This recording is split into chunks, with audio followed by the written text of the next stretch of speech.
I wanted to do a little review and lesson on harmonizing Twinkle Twinkle Little Star, primarily in two voices. This was inspired by my friend Christopher, who made a really nice arrangement in the key of A, and it gave me some ideas that would be good for introducing counterpoint principles and harmonization principles. So we're going to be in the key of A. So here's A at the 12th fret of the 5th string, and we have A on the 10th fret of the 2nd string. So this would sound as if it's already walking down the major scale. It's also Here Comes the Bride, a lot of other things. It's Procol Harum,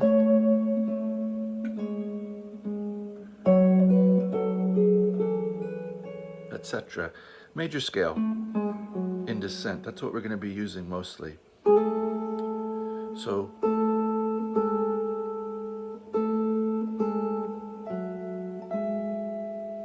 the melody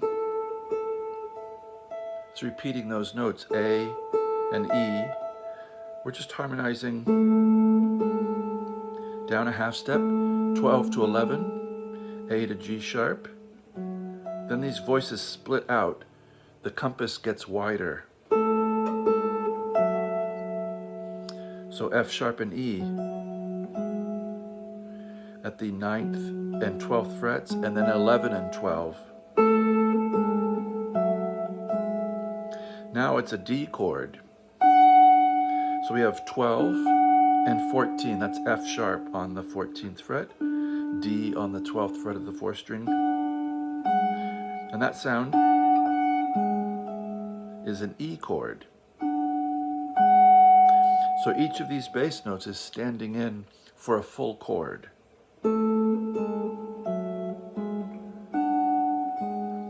So that's F sharp, 14, and G sharp on the 11th fret of the 5th string. This is kind of an E chord. Here's A, 12th fret with the E on top, 5th in the melody. Then we could put 6 in the bass.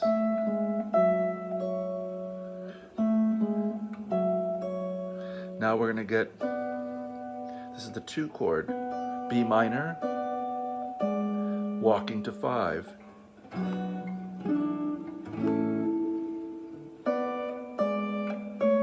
Going to A, so 2, 5, 1.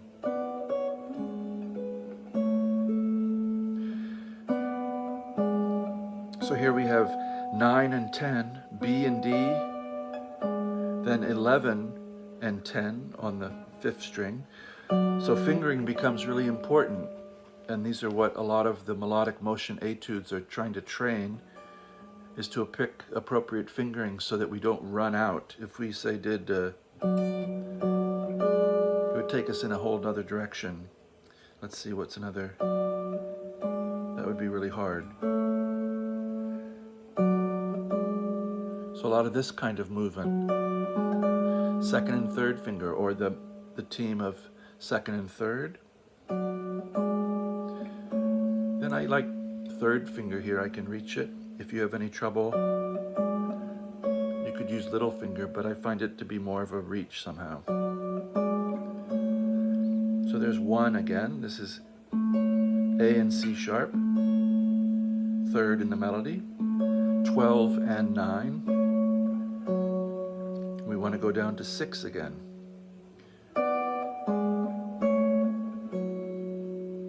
Now we need, it's kind of a D chord, 4. This is 10 and 12. And now E and E, or, I guess E is fine. So we have the 5th in the melody, 12th fret on the bass. And they split that way. Then I did a little bit of a trick.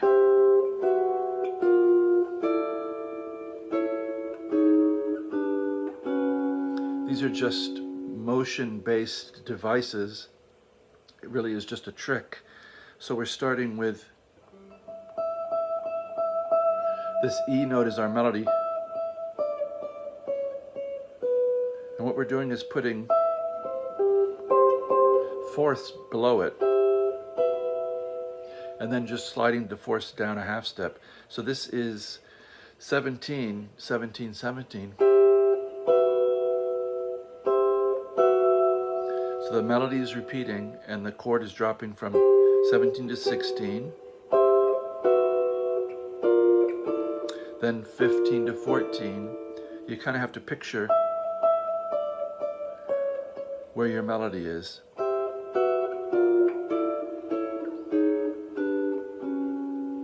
So that's not thinking about what these chords become. It's just motion. It's just a device to reharmonize. There's so many ways we could do it. I thought I'd throw this in for a little bit of when we're thinking about what the star is up there. Then, keeping fourths,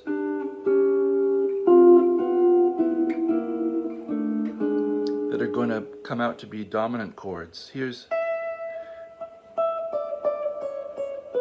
Now luckily, our melody's on the first string right here. We can put fourths at the 12th fret, and then like a little Lenny Bro chord, 11, 12, 12. And we're going to do the same kind of device. Drop, together, all at the 10th fret. So that's 10, 10, 10 on the 4th, 3rd, and 2nd string. Then 7, 7, 7, 6, 7, 7, and now we're going to start with the dominant, a very Lenny thing. 5, 6, 5, 4, 5, 5.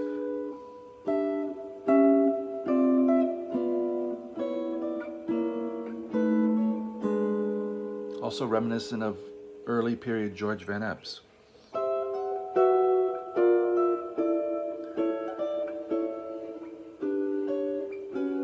So these can go all over the place, harmonizing with fourths. So after we get there,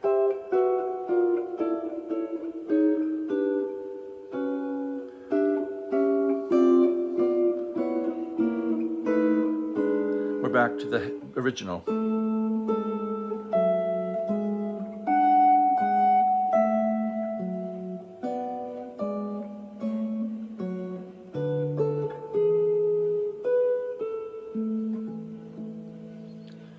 So I hope this has been a little bit enjoyable and instructive. Let me know if you have any questions or comments and any suggestions for future short lesson videos. I will see what I can do. Thanks for watching, and bye-bye.